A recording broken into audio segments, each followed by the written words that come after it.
네, 오늘로 이란 전쟁이 발발한 지 한 달입니다. 중동에서는 종전 협상에 대한 기대감과 함께 지상전 얘기도 계속해서 나오고 있는데요. 중동 정세와 경제 영향 함께 짚어보겠습니다. 성일광 서강대 유로메나 연구소 교수, 김대호 글로벌 이코노믹 연구소장 나오셨습니다. 어서 오세요. 안녕하십니까? 네, 반갑습니다. 네, 지금 미국과 이란 간에 뭔가 대화가 이뤄지고 있는 것 같긴 합니다. 지금 새벽에 들어온 소식을 보면 트럼프 대통령이 이란과 협상 계속 하고 있다 이렇게 말을 했거든요. 네. 그런데 이란 측에서는 아직 공식적으로 인정하지 않고 있지 않습니까? 그렇습니다. 아무런 반응이 없습니다. 예. 이스라엘 측 제가 언론을 살펴봤는데도 대면 회담이 가까워졌다, 대면 회담이 예정돼 있다 이런 얘기가 없어요. 그래서 이란 쪽에서 아무런 얘기를 하고 있지는 않은데 어쨌든 독일 외무장관도 얘기를 했고 마크 루비오 국무장관도 좋은 결과가 있을 것이다. 그래서 파키스탄에서 아마 대면 회담이 있을 가능성이 있다 얘기를 하고 있지만 아직 최종적으로 이란 쪽에서 답변을 주고 있지 않기 때문에 조금 더 기다려봐야 되지 않을까 싶습니다. 네. 그런데 그 트럼프 대통령 중동 특사인 위트코프 특사가 이르면 이번 주 안에 대화가 있을 것이라고 했고 또 미국이 협상 파트너 2명, 국회의장과 외무장관 2명을 암살 표적에서 제외했다 이런 보도가 나왔더라고요. 네. 그럼 이 2명과 같이 협상 테이블에 앉겠다 이렇게 해석을 해야 되겠습니까? 그렇죠. 협상 테이블이 열린다면 이 두 명, 저 국회의장이죠. 갈리바프, 모하메드 바게르 갈리바프와 그다음에 아바스 아락지 외무장관입니다. 두 사람에 대해서 일단 살생부에서 뺐다. 그러니까 이스라엘이 이 두 인물에 대해서는 표적국 대상에서 제외를 시켰다. 미국 측하고 협의가 된 것으로 보이고요. 아무래도 협상, 즉 대면 협상을 앞둔 조치로 그렇게 보입니다. 그래서 이런 것들을 보면 협상 가능성이 좀 있지 않냐 이렇게 이제 보이긴 한데 미국 측은 사실 이미 준비가 다 돼 있었잖아요. 제디 반스 부통령이 간다. 그리고 이슬라마바드에서 얼마든지 갈 준비가 돼 있다. 이란 측에서 답변을 주지 않고 있어요. 그래서 저는 이란 측도 협상 안 할 이유는 없다고 봅니다. 안 할 이유는 없고요. 다만 조건과 무슨 다른 환경이 갖춰져야만 우리가 가겠다라고 아마 이런 얘기를 조금 한 것 같아요. 그래서 조금 더 시간이 지나봐야 구체적으로 열릴지 아니면 또 무산될지 그렇게 결론이 날 것 같습니다. 네, 지금은 뭔가 간접적으로 이란과 미국 간의 그런 협상 대화가 오가는 것 같은데 어떤 식으로 이루어지고 있는 걸까요? 그러니까 파키스탄이 계속해서 받아서 넘기고, 그다음에 이란 측에서 받아서 미국 쪽에 넘기고, 그다음에 미국 쪽에서 받아서 이란 쪽으로 넘기는 그런 방식이 되겠죠. 그래서 파키스탄이 계속해서 중요한 역할을 하고 있습니다만 결국 메시지만 전달하는 수준이지 양측이 앉아서 협상을 한 적이 없고 아마 제 생각엔 이슬라마바드에서 협상이 열리더라도 양측이 직접 안 볼 수도 있어요. 그러니까 대면은 안 할 수도 대면 있다. 안 할 수도 있어요. 예. 받아서 딱 다른 방에 있고 중간에 파키스탄 대표가 있거나 누가 와 있고 메모를 넘겨주면 그 사람이 다시 미국 쪽으로 가고 혹은 미국 측 메모를 받아서 다시 이란 측에 있는 방으로 가서 넘겨주는 방식이 될 수도 있습니다. 과거 그런 식으로 협상을 한 적이 있기 때문에 그런 간접 협상 방식이 될 수도 있을 것 같습니다. 네, 이런 가운데 트럼프 대통령이 이란 발전소에 대한 공격을 열흘 더 유예하겠다고 했습니다. 이에 대해서 좀 세계 경제 증시가 받아들이는 분위기 어떻습니까? 예, 한마디로 또 트럼프가 타코를 했다. 타코라는 게 트럼프 always chicken out이라는 용어의 약자인데요. 경제가 위기 상황으로 가면 그 불을 끄기 위해서 안심을 주는, 그러니까 강경 노선을 급격히 선회하는 건데 트럼프 대통령의 이 타코가 그동안의 경제 뉴욕 증시에는 상당한 효과가 있었거든요. 작년에 4월 8일 날 트럼프가 관세 폭탄을 때릴 때 정말 세계가 자 이대로 지구가 망하는 거 아닌가라는 그런 공포가 있었는데 주가가 막 떨어지니까 트럼프가 요거 한 달 유예하겠다 하면서 주가가 대반등을 했고 지금도 금융시장이 관세 충격에서는 상당히 지금 벗어나 있는 상황입니다. 그런데 이 타코도요, 자꾸 하면 효과가 좀 떨어집니다. 우리가 그 의학에 플라시보 효과라는 말이 있습니다. 그러니까 환자를 감기 환자가 왔는데 약이 없으니까 영양제 하나 주고 이게 감기약이라 이렇게 먹어 이러면 효과가 일부 있다는 게 임상 실험 결과 확정이 됐습니다. 그걸 경제학에서 가져와 가지고 트럼프의 타코의 플라시보 효과라는 얘기도 하고 있는데요. 그런데 그 한 번 정도 그럴 때 위약 처방을 해서 효과가 있을 수 있지만 트럼프 대통령 벌써 48시간 최후 통첩을 했고 그다음에 이것을 닷새로 늘렸다가 이번에 열흘로 내렸는데요. 이번에 반응은 좀 좋지가 않습니다. 예. 그래서 첫 번째, 두 번째 유예했을 때는 뉴욕 증시가 크게 올라갔는데 지금은 이란 발전소 때리는 것을 10일간 유예하겠다 한 이후에 뉴욕 증시는 지금 상당히 떨어졌어요. 유가도 오르고 더더군다나 이제 일각에서는 금융시장의 반응은 트럼프의 휴전이 사실상 어려운 거 아니야? 그렇다면 지금 지상군까지 결국 과거 부시 대통령 때처럼 이라크 전쟁을 결국은 본토 상륙전을 하듯이 적어도 호르무즈 해협의 섬까지는 치는 게 아니냐라는 그런 공포가 지금 정폭되면서 트럼프 타코가 한마디로 좀 효력을 상실하고 있는 상황이다 이렇게 볼 수 있겠습니다. 네, 트럼프 대통령의 말을 이제 제대로 믿지 못하는 그런 상황까지 된 것 그렇습니다. 같은데 트럼프 대통령이 밝힌 그 유예 시한이 오는 4월 6일까지이지 않습니까? 그 사이에 세계 금융시장은 좀 어떻게 움직일까요? 네, 물론 트럼프 대통령이 극적으로 종전을 선언을 한다든지 또는 이 트럼프 대통령이 이란과 대대적인 합의를 해서 시장에서 가장 크게 기대하는 것은 이란이 국제사회로 나오고 미국이 이란을 경제적으로 지원하면서 그동안에 이란에 스탑되었던 스탁이 뒤에 있었던 많은 유전 개발이라든지 산업 개발 수요가 생기면 이것은 그야말로 세계 경제에 큰 호재가 될 수 있는 것이거든요. 사실 경제적으로만 놓고 볼 때 트럼프가 노리는 노림수는 바로 여기에 있다라는 게 경제 전문가들의 분석인데요. 지금 성일관 교수님 잘 지적해 주신 대로 이란이 그렇게 지금 협상을 하더라도 대타협을 할까? 이런 쪽의 반응이 지금 안 좋아지고 있는 상황이거든요. 예. 거기다가 지금 뉴욕 증시에서는 이 전쟁이 좀 계속됨에 따라서 금리가 그동안에는 계속 금리를 인하하고 있었는데 이제 이 전쟁 후유증 때문에 유가가 많이 올랐기 때문에 금리 내리기가 어려울 것이다. 오히려 금리 인상해야 된다.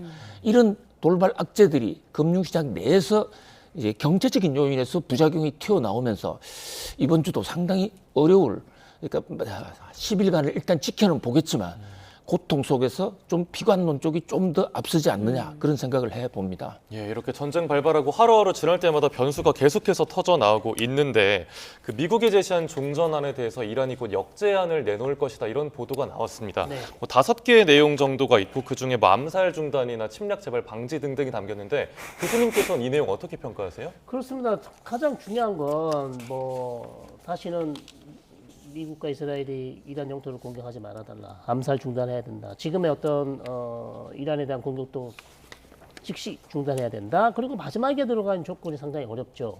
호르무즈 해협에 대한 이란의 통제권을 인정해달라. 그리고 거기에 대한 통과세를 매기는 그런 지금 방안도 얘기가 되고 있는데 자 이런 부분에 대해서 과연 미국이 이 호르무즈 해협의 통제권을 이란에게 줄 수 있을까요? 그리고 미국 혼자서 단독으로 이 중요한 호르무즈 해협을 그렇게 이란에게 부여할 수 있는 권리가 있을까요? 제 생각에는 이 부분은 사실상 미국도 받기 어렵지만 국제사회가 볼 때도 상당히 지금 수용하기 어려운 조건입니다. 예. 그래서 한 번도 이거를 지금 이란이 과거에도 요청한 적도 없고 과거에 이런 생각을 해본 적도 없는데 지금 갑자기 이제 이런 제안을 하고 있기 때문에 이런 부분들이 사실상 미국이 수용하기 어려운 부분. 그렇기 때문에 저는 이제 협상 가능성이 과연 잘 될 수 있을까? 협상이 잘 진전될 수 있을까라는 이제 의구심을 갖게 하는 여러 가지 요인 중에 하나가 바로 이런 조건들이 너무 어렵다는 겁니다. 네, 이 호르무즈 해협 이 부분이 풀려야 뭐 유가도 안정을 찾을 텐데 유가의 경우 전쟁이 종료되더라도 안정을 찾긴 힘들 것이다 이런 전망도 나오더라고요. 어떻게 평가하세요? 그렇습니다. 지금 국제 유가 상황이 세계 경제를 죄는 핵심 내관인데요. 이게 트럼프의 그동안의 타코 정책, 결코 국제 유가 올라가도록 좌시하지 않을 거야라는 트럼프의 구두 개입에 의해서 지금 어느 정도 정제가 되어 있는 상태거든요. 예. 1차 오일 쇼크가 벌어졌던 1973년 당시에 국제 유가가 거의 4배 올랐습니다. 근데 지금은 국제 유가가 전쟁 터지기 전날 60배럴당 WTI 기준으로 $60 정도였는데 지금 $100. 그러니까 아직 2배까지는 안 됐거든요. 이런 게 트럼프의 억누르기 효과가 많이 있다고 보는데요. 그러나 사실은 우리나라가 많이 도입하는 두바이유라는 게 있습니다. 예. 두바이유도 선물과 현물이 있는데요. 선물 시장은 별 의미가 없습니다. 자꾸 일부 전문가들이 그것을 가져오는데 현물을 싱가포르에서 그러더니 현물 그게 우리나라 도입가에 가장 영향이 크거든요. 그거 지금 170불 정도까지 올라가 있어요.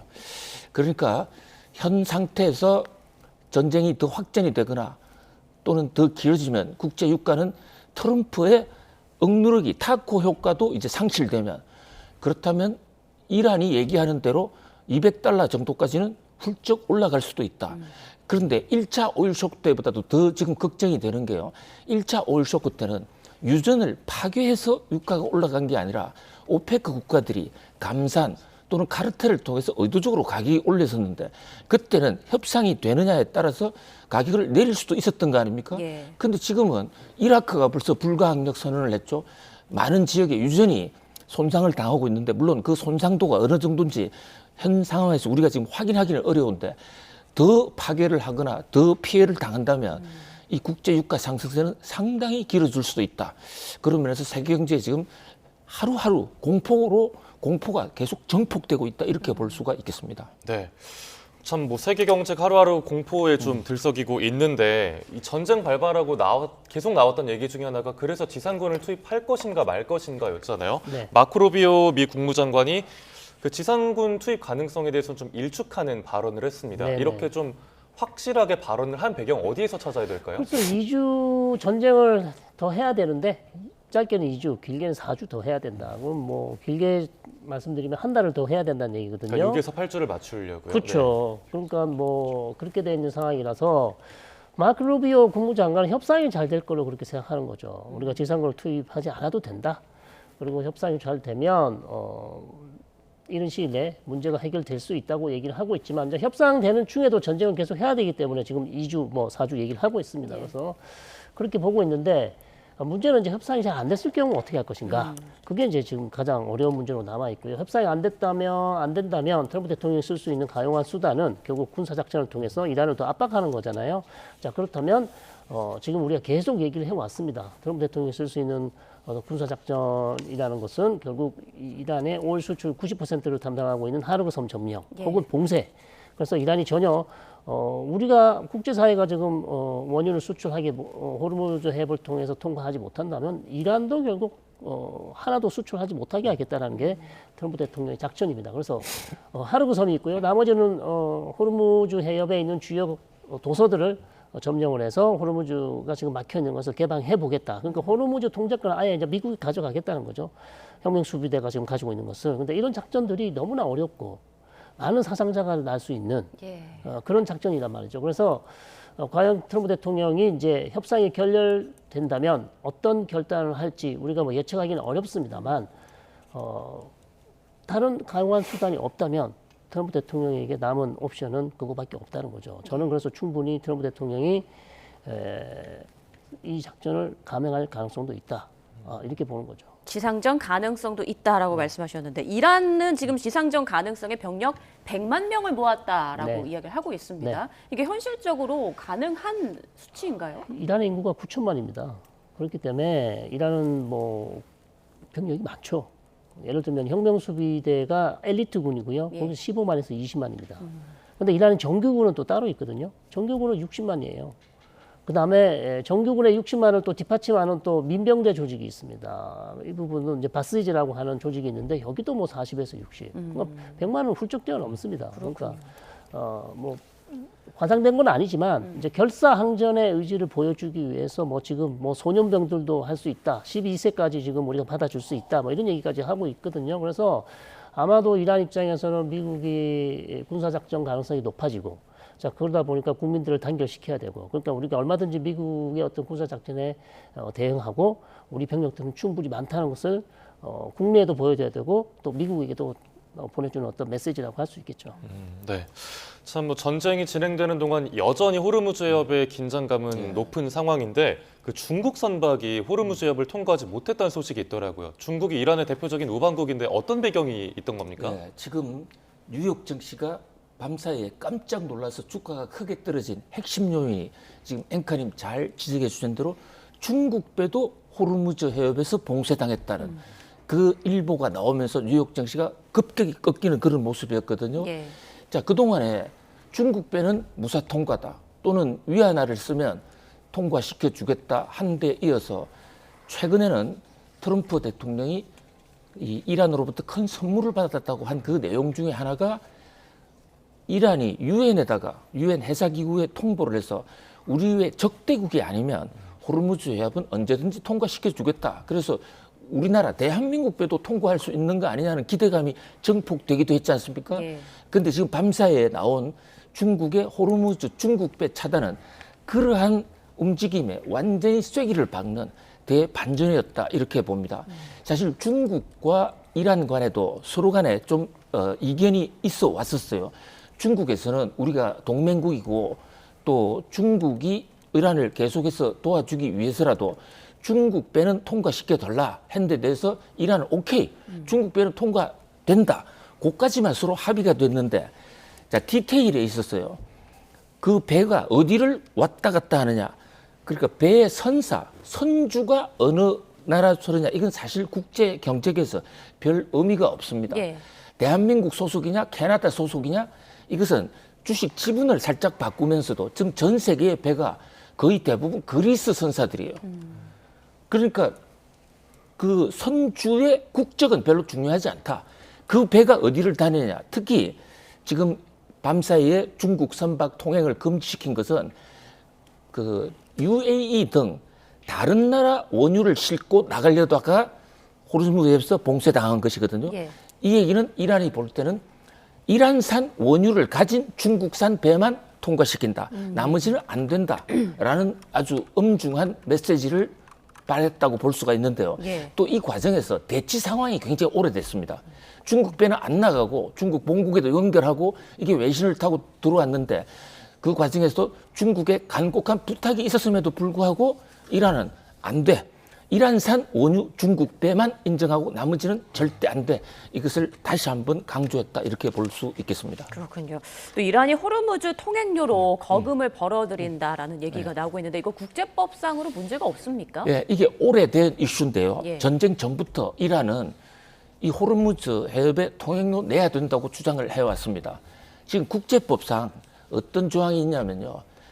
어떤 항로를 자기 나라에 있다고 해서 항로를 지나다니게 함으로써 돈을 걷는 것은 국제법상 불법이에요. 예. 그런데 단 지금 수에즈 운하, 이렇게 사우디아라비아 밑에 홍해가 있는데 그 수에즈 운하는 돈을 걷지 않습니까? 예. 왜 걷느냐 명분이 우리가 수에즈 운하 통과하기 위해서 돈을 썼다. 실제로 땅도 파고. 그런데 호르무즈 해협에서도요. 호르무즈 해협이 약 한 39km, 굉장히 뭐 길목 자체는 그렇게 좁지는 않은데 실제 배가 다닐 수 있는 수심 때문에 이란 쪽으로의 몇 킬로밖에 통과할 수 없거든요. 근데 그 수심의 중앙에 중앙 분리대도 있고 이란이 돈을 많이 장치해 놨어요. 돈을 들였어. 그러니까 우리 돈 받아야 된다. 싫으면 남쪽으로 오만 쪽으로 지나가라. 그런데 그쪽으로 지나갈 수가 없습니다. 큰 배는. 이게 과거부터 문제가 되어 왔는데 아예 이제 이란 입장에서는 미국을 압박하는 수단으로 그 호르무즈 해협이 우리 거다라는 것을 다시 한번 강조하기 위한 수단으로 통행료도 우리가 걷는다. 또 거기다가 전쟁으로 무너진 경제를 재건하기 위해서는 우리 돈 좀 걷어야 되겠다. 근데 그 길목은 완전히 호르무즈 석유가 나가고 왔다 가는 길목이기 때문에 그걸 안 나감으로 해서 전 세계 중동산 원유의 80% 그쪽에 몰려 있습니다. 그러니까 이란으로서는 아주 큰 패를 갖고 있는데 이번에 그것을 국제사회에 쓰고 있다 이렇게 볼 수가 있는 것입니다. 네, 이렇게 호르무즈가 사실상 봉쇄가 된 상황이 이어지고 있는데 아랍에미리트가 다국적 연합군을 꾸려서 네. 해협을 개방을 추진한다는 이야기도 들리고 있습니다. 그런데 여기에 동참 의사를 밝힌 국가가 바레인밖에 없다고 하는데 네. 이 걸프 국가들 사이에서도 이렇게 반응이 엇갈린 이유는 어디에서 찾아야 될까요? 의견차가 있을 수 있죠. 걸프 국가들의 이란 문제 해법에 있어서 각각 뭐 자기들 국가 이익에 따라서 약간의 의견차를 보이긴 한데, 자, UAE가 가장 피해를 많이 입었어요. 특히 이제 이란이 걸프 국가들을 많이 공격했지만 UAE가 가장 큰 타격이 됐고, 왜냐하면 뭐 이란에서 가장 가깝고 이란이 공격하기 쉬운 곳에 위치해 있긴 합니다. 그리고 또 미국하고도 친하고 그다음 또 이스라엘과도 관계 정상화를 했기 때문에 이란 눈에 어떻게 보면 낫다고 이렇게 볼 수 있는데, 저는 UAE의 이런 외교적 활동, 외교적 어떤 해법안은 상당히 중요하다고 봐요. 앞으로 이 문제가 일단락 되더라도 장기적 관점에서 봤을 때 호르무즈 해협에 대한 불안정이 계속 증가할 것이고, 과거부터 몇 년 전부터 사실 UAE는 해상 안보 협력체를 만들어야 된다. 여러 번 얘기한 적이 있습니다. 그래서 민간 싱크탱크 차원에서도 계속해서 이런 얘기를 해왔어요. 그래서 이번 기회에 좀 걸프 국가들이 아니면 또 다른 여기에 관련돼 있는 관련 당사국들도 함께 해상 안보를 같이 해야 된다. 사실 우리 한국에도 이런 얘기를 한 적이 있습니다. 민간 차원에서. 그렇기 때문에 UAE 이런 활동에 좀 적극적으로 우리도 할 수 있으면 노력을 해서 같이 동참하는 방법도 생각을 해볼 필요가 있다고 생각합니다. 네. 자, 이번 이란 전쟁이 우리 일상에도 와닿을 정도로 영향을 미치고 있습니다. 그 대표적인 게 바로 기름값이죠. 지금 유가 불안에 어제부터 2차 석유 최고 가격제가 시행이 됐고 조만간 평균 리터당 2,000원이 넘을 거다 이런 얘기가 나오고 있는데 앞으로 좀 어떻게 될 거라고 예상하세요? 네, 결국 이것도 중동 전쟁이 얼마나 길어지느냐 또는 중동에서 어느 정도로 많은 유전이 파괴되느냐에 따라서 결정적으로 좌우가 되는 것이기 때문에 단순히 경제적 요인만으로 유가가 얼마 된다. 이것은 거의 예측이 불가능한 상황이거든요. 그런데 지금 주유소에 오늘부터 지금 대란이 일어나고 있습니다.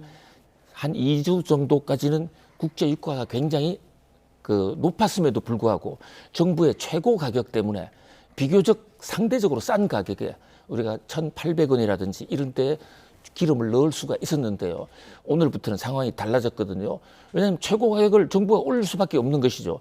최고 가격은 기본적으로 그 현지에서의 조달 가격 플러스 세금 뭐 이런 거로 해서 기계적으로 정하는 거니까 정부 입장에서는 기계적으로 정했는데 그러니까 공급 가격, 도매 가격이 올라가니까 주유소도 올릴 수밖에 없는데 문제는 지금 일부 주유소에서 그거를 빌미로 이게 웬 기회냐 해서 가격을 더 올린다는 거죠.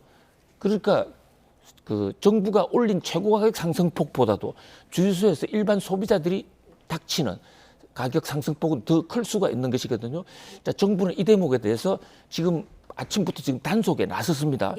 그런데 단속을 둘러싸고 서로 간에 논리상에 좀 마찰이 있어요. 서로가 옳다고 주장하는데요. 정부는 자, 이번에 최고 가격 올린 것은 새로 들어오는 원유를 대상으로 한 것이니까 과거에 너희들이 쌀 때 들어온 그 원유는 과거대로 싸게 파도 새 원유부터 가격을 올려 이렇게 주장하는 데 반해서 주유소 업자들은 무슨 소리냐, 우리는 하나하나 단단위로 원가를 계산하는 게 아니라 한 달, 두 달 이래 묶어서 계산하는 것이기 때문에 그리고 기본적으로 또 주유소 가격은 시장 자율에 하도록 지금 돼 있고 정부의 최고 가격 제도는 정유소만을 대상으로 한 것이지 주유소에는 행정 능력이 지금 미치는 그런 조항이 발동되지 않았습니다.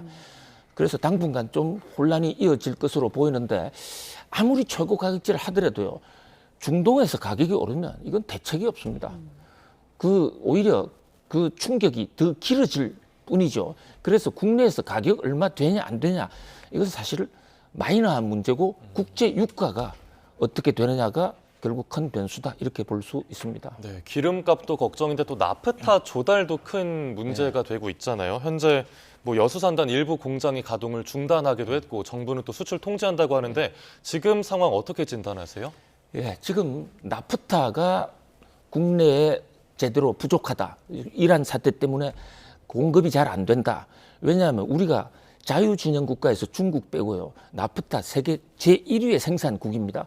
그럼에도 불구하고 우리가 워낙 생산 기지도 많고 이러니까 상당량을 거의 절반가량을 호르무즈 해협으로부터 수입을 하고 있는데 이게 막혔거든요.